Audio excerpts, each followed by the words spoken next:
Hello everybody, welcome back to my channel. In today's video, I want to talk about Warzone Duel. So this is our first Warzone Duel for my server in 1829. So we're up against 1830. The winner of this will face the winner of this and for the final battle. So this page right here, the weekly results. This page shows the points for both servers. So there's ways of getting points for your server. You can just click on these and they'll explain what it is. So whichever server has more points when this timer ends will get to invade the other server. So right now we do have more points than server 1830. So if we do win, we will be going to server 1830. There's going to be a special teleport that you can go to 1830, and we're going to try to take over their capital. So let's say we do not win the rights, they are going to invade us. If we successfully defend them, nothing happens. There's nothing to gain if you defend your own capital. If you lose, then the other server will take over your capital and they gain extra buffs. So you're not really losing anything, but the extra buffs you can get is very good. So let me explain what you will be getting if you actually win your invasion rights and take over the capital. So for the construction buff, 50%, and then research half of that, 25%. So same thing with the research buff, 50%, construction 25%. If you win the invasion rights, the number goes to 60%. So this will be 60%, and this will be half, and this will be 30%. Okay, including that, there's going to be two extra buffs, right? Two extra positions. So right here, this is the buff that gives you both of these two buffs combined. So it's 60% construction, 60% research. It's a very powerful position because you can have both of these in just one position. You don't have to apply for both. Like with this one, and you have to apply for this one. You don't have to. There's also another buff that gives you you can kill when you're attacking enemies. You do like a 5% more troop loss and something like that. It's okay, but this is the buff that's here is the most important, okay? So definitely you want the buff. Warzone Duel is very similar to Capital War that you have on your server every week. The key difference is you can do continuous marches in Warzone Duel. So for Capital War, if you send your squad to the capital or a tile, once it passes the mud, this line, that you cannot change the direction of your squads, right? It has to go to where you sent it, or you have to bring it home to your base before you can send it to somewhere else. So for Warzone, you don't have that problem. You can change directions of your squads without needing to go back to your base. So that's one of the differences. Um, Everybody will be moving very slow. You cannot use gems to speed up like Desert Storms and like normal PvP. There's a fixed speed depending on your squad formations, like what level it is and your tech. No, that's not what I'm looking for. Yeah, so your formation, there's a speed. So depending what level your formation is and your tech, that's squad 4. So your tech, that will determine how fast your squads can move in the mud. And like I said, it's fixed. You cannot just use gems to speed up. Whatever speed it is, like you're stuck with that speed. You can send your squad to a tile. It will allow your squad to move a little bit faster, but not by a lot. Finding tile is going to be an issue. So if you can find a tile to move, that's good. Use the tile to move faster to your opponent. So yeah, we have to take over the capital in order to win. Once if you do win, there's going to be gems everywhere around the capital that you can mine. The gems too take forever to mine. Honestly, I don't think it's worth it, but if you have nothing to do, you can send your squads to the gems. The gems are not a lot. It's like 200, 160. It depends on what level the gems are. So there is an unspoken rule that should not be attacking anyone in the mud after the war. Okay, so if let's say we are invading and we win, they should not be attacking anybody inside in the mud. Okay, anybody outside the mud is fair game. So that's it's kind of like an unspoken rule. So if your server gets invaded and you guys lose, don't be sore losers. Do not attack anyone in the mud because they're going to be mining gems and all their squads are out. Then you can attack their base freely. Please don't do that. There are a few strategies for how to fight in Warzone Duel. Depending on how strong of a player you are, how good you're in PvP, and um, how comfortable you are fighting in the mud. So if you are not a strong player, um, you don't feel comfortable fighting in the mud, you're not that experienced, but you still want to help your server out, so you can fight outside of the capital. So make sure you have a bubble on. Don't teleport around the capital without a bubble because you can get attacked and you'll get ashed really fast. So most people that's around the capital are sending their squads to attack, so to defend a cannon or capital. That means you have no squads at home. You're gonna get killed really fast. And some people like to find players like that around the capital to kill. So have a bubble on. You can send. Let's say you. This is the position that you are at, right? This is where you're gonna be teleported to. So your focus will be these three buildings, not these two. These two are too far away. The march time from here to here might take you like 3-4 minutes. Like it takes a while because it's very slow movement in the mud. So you want to focus these three buildings. Don't focus any more than that. When your server owns the building, you can send your squad to garrison, and that counts as a garrison, and it will not you will not lose your shield. But if the enemy server owns the building and you try to send your squad there, that will count as an attack and you will lose your shield. There should be a warning when it'll tell you if you try to attack, it'll tell you you're going to lose your shield if you continue. So be mindful of that. If your server doesn't own it, don't send any squads there. Okay. Like I said, while your squad takes forever to reach these buildings, if you're waiting for your server to occupy one of them, there is there's a different way to go about doing it. So one way is if you have any alliance members close to the buildings that you want to garrison, you can send your squads to garrison these players. So let's say there's a player here from your alliance, you can send your squad to garrison. That squad will start marching here.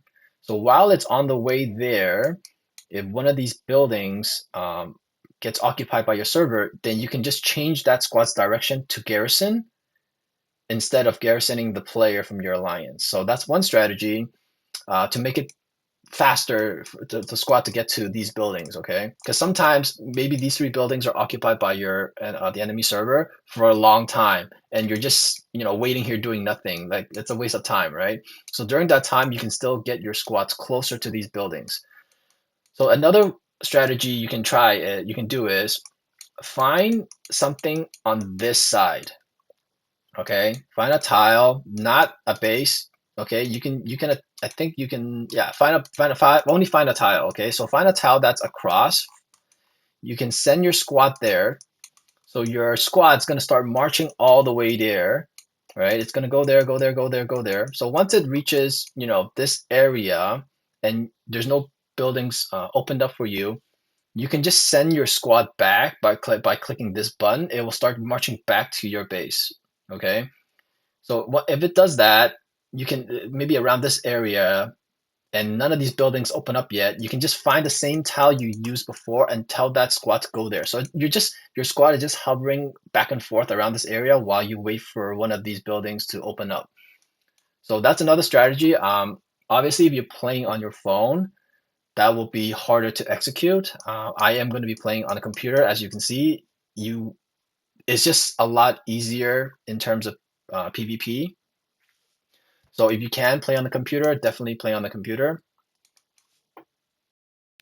The reason we want to occupy the cannons is, let's say we are occupying the capital. there's going to be a timer that tells you how long it would take for us to take over the capital. I think it starts at like an hour or something like that. So let's say it says 1 hour, right? And we don't own any of these 4 cannons.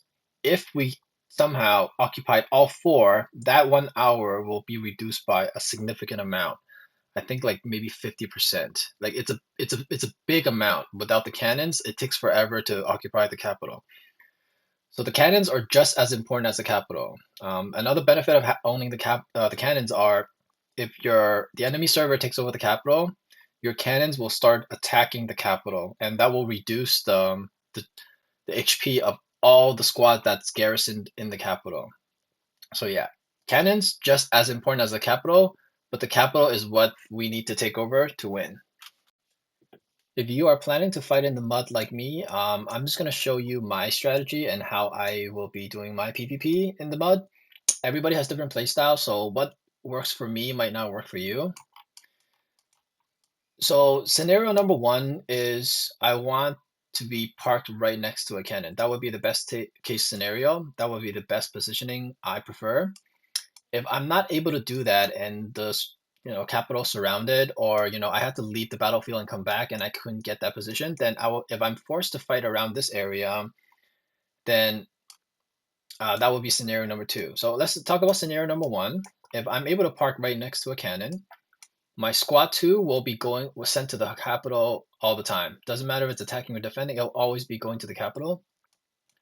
My squad 1 will be sent to the cannon right next to my base. If I do get attacked, I can pull my squad back home.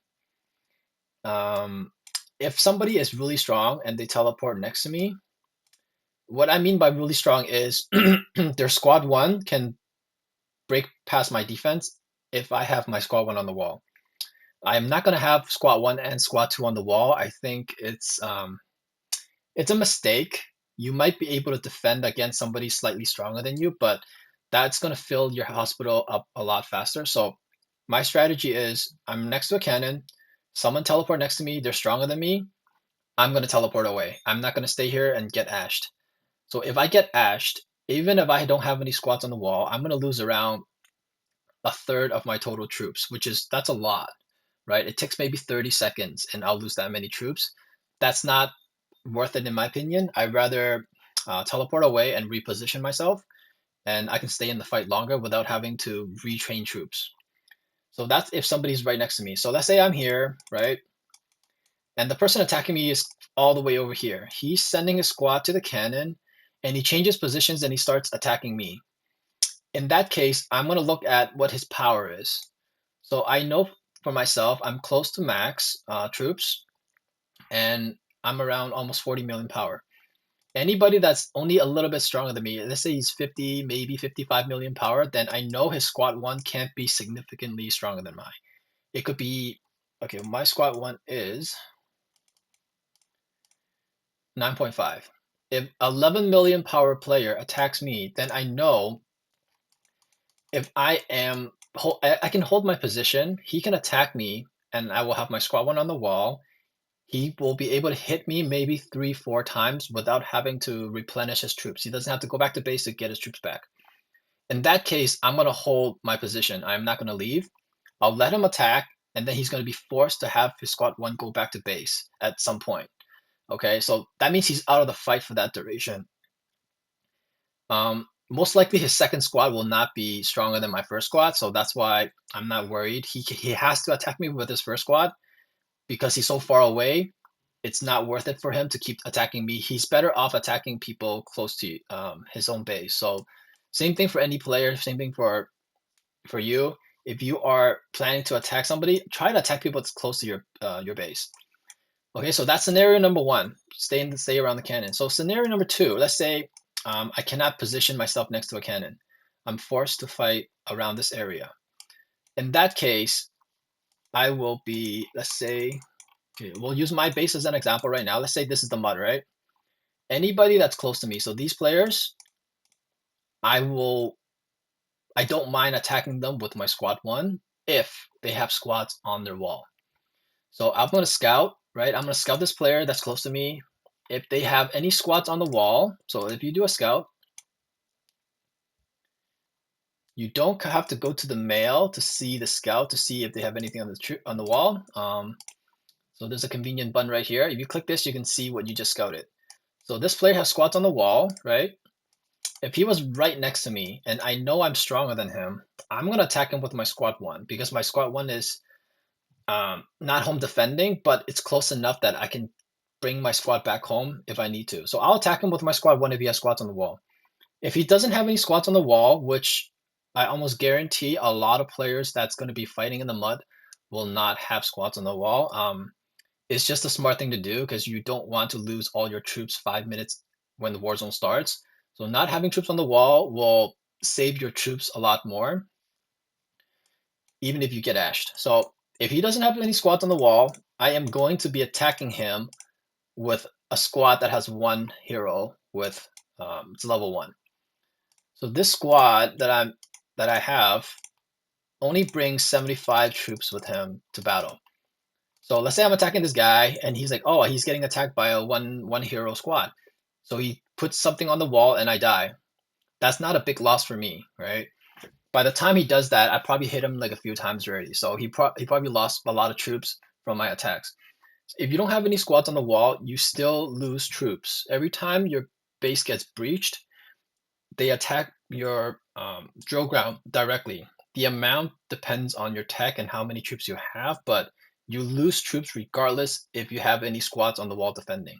If you have them defending, they'll try to defend. If they can't defend, a majority of them will get sent to the hospital. And your hospital has a capacity that it can carry, right? 5,000. Once it's past 5,000, for me, 5,188, any troops that goes to the hospital will just die. So that's why a lot of players don't have troops on the wall during capital because they don't want to overfill their hospital and just kill off all their troops.